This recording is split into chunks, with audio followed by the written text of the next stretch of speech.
Hello guys, good afternoon. Magandang araw sa inyong muli. At dito naman si Papa Jers. At tayo nga ay gagawa na naman ng panibagong video para sa araw na ito ng ating delivery. At tayo na nga ay laraga na at ang destination natin ngayon ay Quezon City mga idol.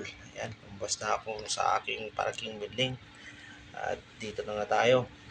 Nakarating na tayo sa may kanto ng Paseo de Ruelas at Buendia mga idol. Ayan na, medyo bumabagal ng daloy ng trapiko. Ayan, naagad tayo ngayon dyan. At dito na tayo mga idol. So may gawin naman ng Guadalupe. Ayan, yan na yung daloy ng trapiko. Patingin-tingin pa si Papa George. Ayan. Hanggang makarating na nga ulit tayo dito sa may ilalim ng papuntang show. Ayan. Ganyang kalapit ang traffic tuwing hapon. Dito na nga ulit tayo sa Cubao ilalim. Ayan mga idol. Saan ay tayo rumaratrat.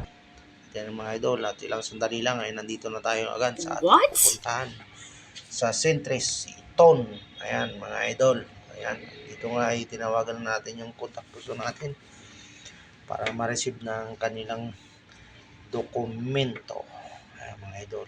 Yan, tagalan nga kaya nagkatikot muna ako ng cellphone at yan nga, dumating na sila. Bigay na natin ang ating delivery. Yan. Ayan nga pala yung ating alalay. What? SPO10. Bigyan natin yung dokumento. Pasensya na, tinakpan ko muna kasi confidential, wala akong paalam kay madam. Oh my God. Video ako rito. Ayan nga pala. Salamat nga pala po. At naibalik na namin ang pagkarisin na. At may abatin na ulit sa last destination. Punta naman tayong Santa Lucia mga idol. Ayan na. Yung nga dali yung trapiko. Papunta ng circle. Ayan na, circle. Natatanaw yung sa circle o yung logo. Ayan na, at pinaspasan ko na nga dito sa Palikina. Ayan na, paspas na si Papa Jers kasi inaabot na ng gabi. Patak na ito ng mga 6:30 mga idol. Ayan, kaya binilisan na natin dito. Fast forward tayo diyan mga idol. Sige, Bira. Dito na nga, malapit na tayo sa ating last destination mga idol.